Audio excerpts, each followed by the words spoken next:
দেখো বসিয়া আছে রে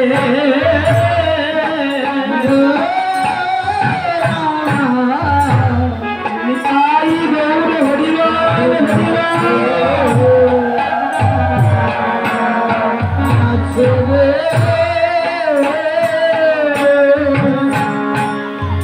আজ দেখো প্রিয় ভক্ত ভক্তগণ সঙ্গে করে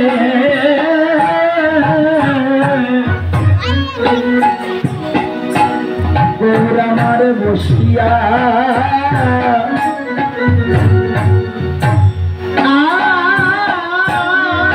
আছে রে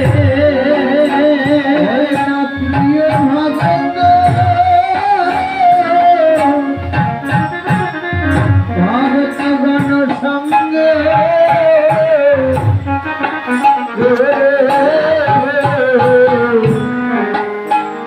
গৌর আমার বসি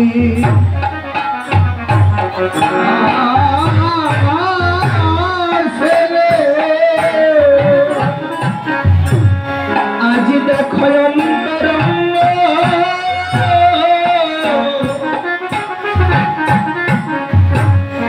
অন্তরঙ্গ ভক্তকে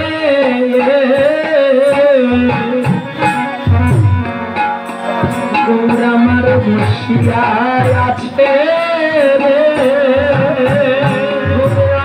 অন্তরঙ্গ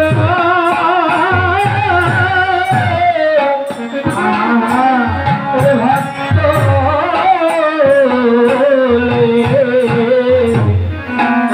গৌর আমার বসিয়া আছে রে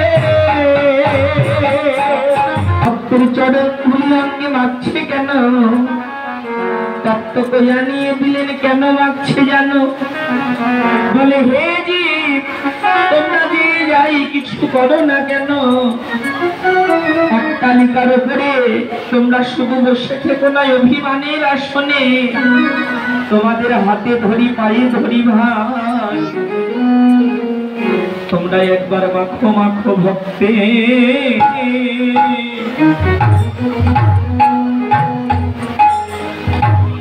এই ভক্তের চরণ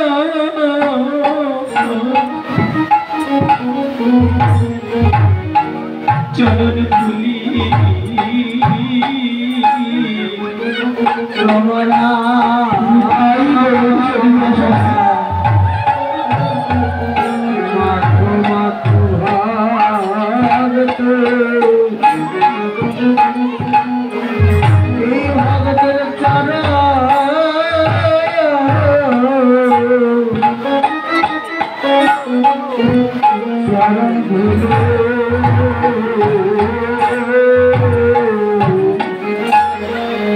তোমাদের পিতা বইয়ালা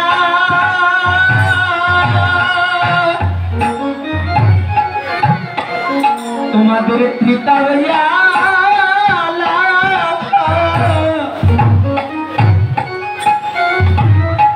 পিতা বইয়ালা দূরে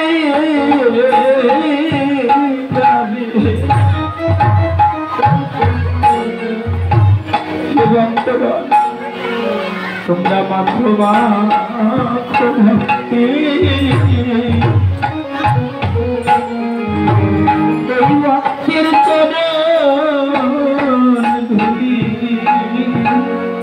ভক্তের ত্রিকাল জ্বালা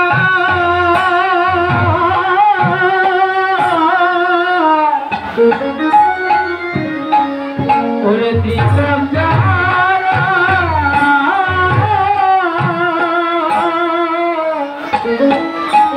তুরে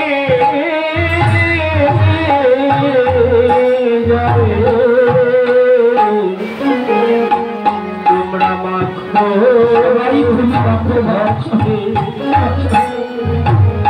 ভক্তের চরণ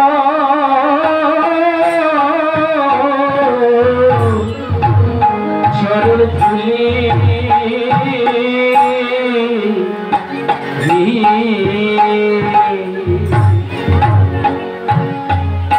এই জগতে কারো ভাগ্যের কথা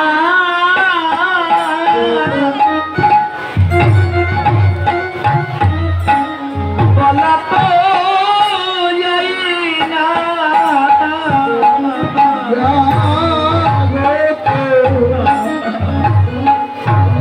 কারো ভাগ্যের কথা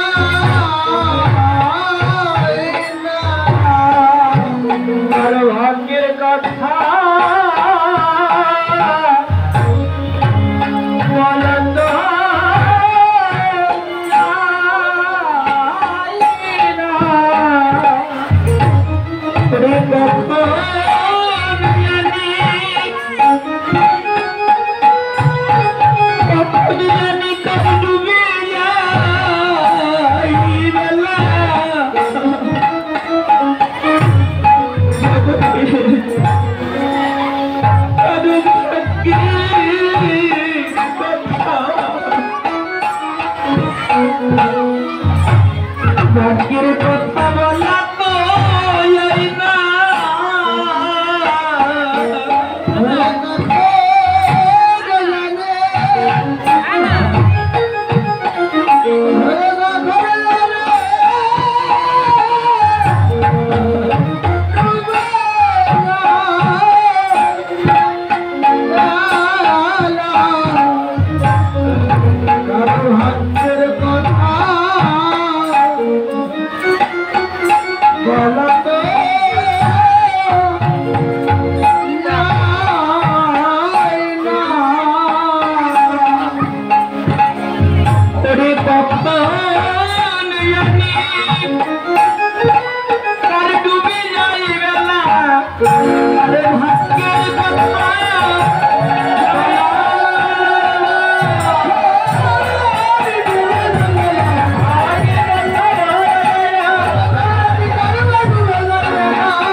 তাই তো মায়েরা বাবারা আছে যেখানে আছেন আপনারা কীর্তন শুনতে এসেছেন। মায়েরা বাবারা কীর্তন শুনে যাবেন, চলে যাবেন, কাজ হবে না।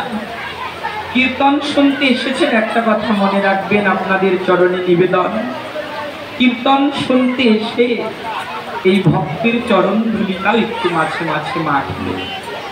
কারণ আমাদের ইহকালের বান্ধব, পরকালের বান্ধব একমাত্র ভক্তের চরণ ধুলি ছাড়া আমাদের মুক্তি লাভেরও কোনো উপায় নাই, ভক্তি লাভেরও কোনো উপায় নাই। ভক্তি লাভ করতে গেলে একমাত্র এই ভক্তের চরণ ধুলি জীবের প্রয়োজন। তার প্রমাণ আপনারা বাস্তব কথা একটা বলে যাব বাবা, মিলিয়ে নেবেন। আমরা তো ছোটবেলা থেকেই তো, আমার বাড়ি সিরাজগঞ্জ হলেও কাছে হলেও আমি ছোটবেলা থেকে কীর্তন করে ঢাকার ওই দিকে বেশি করি বাবা। তো ঢাকাতে এক জায়গাতে কীর্তন করে নিয়ে বাস্তব কথা শুনে যাবেন মায়েরা। এই ভক্তের চরণ ধুলি যে কত বড় তার প্রমাণ দিয়ে গেলেন একজন ভক্ত, আমি নিজে দেখেছি বাবা।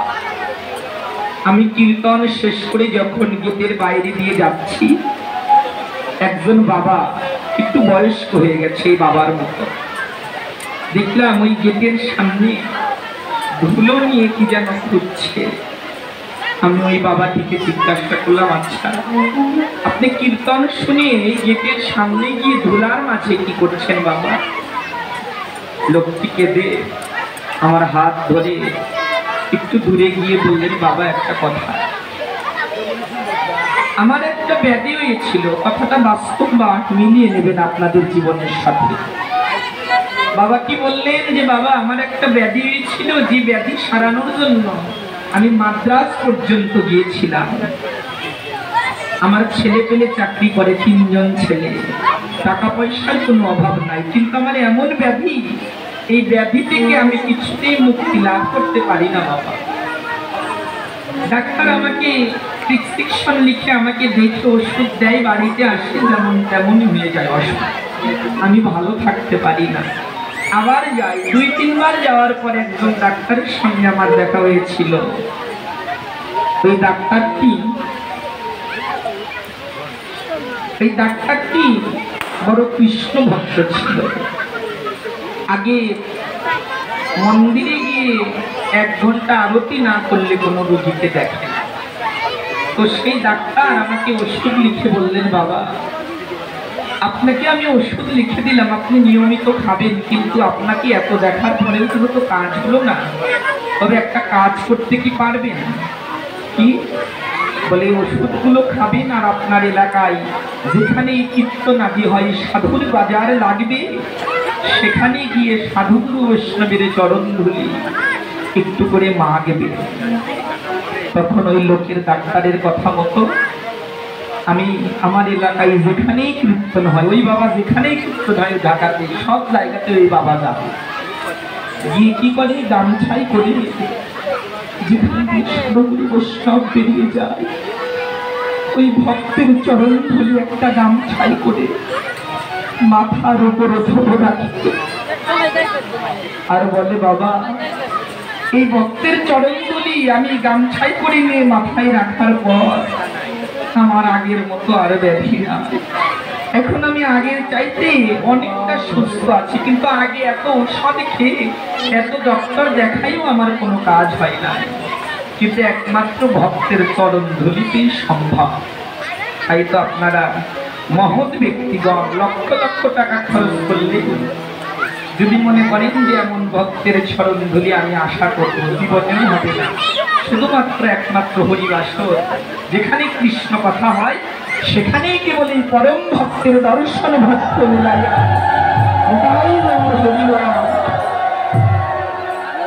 এই জন্য এমন দুর্লভ এই মানব জন্মে এসেছেন মায়েরা বাবারা, ভক্তের চরণ ধুলি আপনারা মাগবেন। ভক্তের চরণ ধুলি লাভ করলে জীবের পরিত্রাণ পাওয়া যায়, জীবের মুক্তি পাওয়া যায়। আপনি বাড়িতে নাতির অন্নপ্রাশন দিয়েছেন, মেয়ের বিয়ে দিয়েছেন, ছেলের বিয়ে দিয়েছেন, কথাটা মন দিয়ে শুনবেন। গলায় কাপড় নিয়ে জনে জনে চিঠিপত্র দিয়ে নিমন্ত্রণ করে আসেন না? কিন্তু সবাই কি আর আসে? আত্মীয় কুটুম আত্মীয়তা রক্ষার্থে এসে খেয়ে দিয়ে চলে যায়, দুজন একসঙ্গে এসে সাধু সঙ্গ হয় না। কিন্তু এখানে আসার জন্য তো কাউকে জনে জনে চিঠিপত্র দিয়ে নিমন্ত্রণ করার লাগে নাই। যাকে নিমন্ত্রণ করেছেন তারাও এসেছেন, যারা একটু ভক্ত শুনতে পেয়েছেন যে আজকে ওই এলাকায় আজকে জোনাইলে কীর্তন হবে, আমরা প্রাণ ভরে শুনবো, সঙ্গ করতে চলে এসেছে।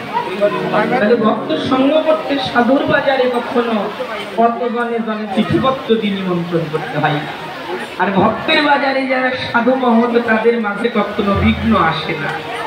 আপনি নাতির অন্নপ্রাশন দিয়েছেন, আত্মীয় কুটুমকে নিমন্ত্রণ করেছেন মায়েরা, দেখবেন আপনি হয়তো উপহার দিতে পারবে 10,000, 20,000, 5,000, 2,000, 1,000 টাকার আপনাকে প্রেজেন্টেশন দিয়ে চলে যাবে, কিন্তু নিন্দা করে যাবে। কিন্তু আপনি নাতির অন্নপ্রাশন দেন, মেয়ের বিয়ে দেন, ছেলের বিয়ে দেন, আপনাদের কাছে আমার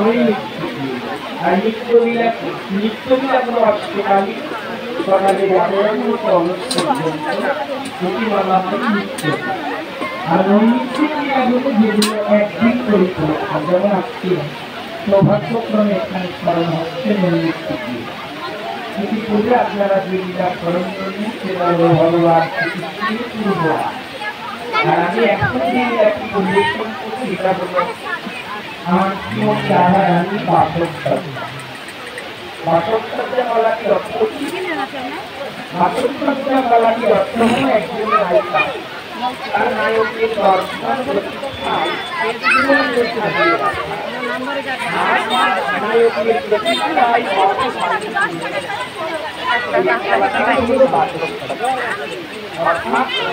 আজকে শ্রীমতী রাধা রানী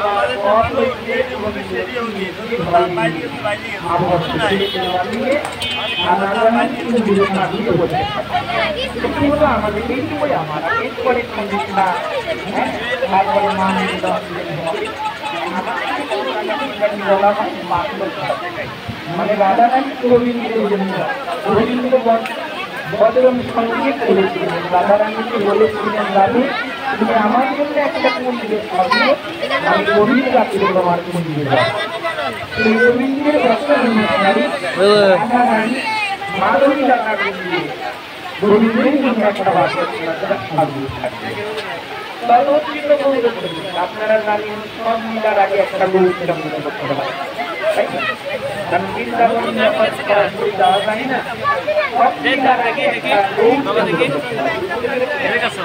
নিয়ে পালাই আপনারা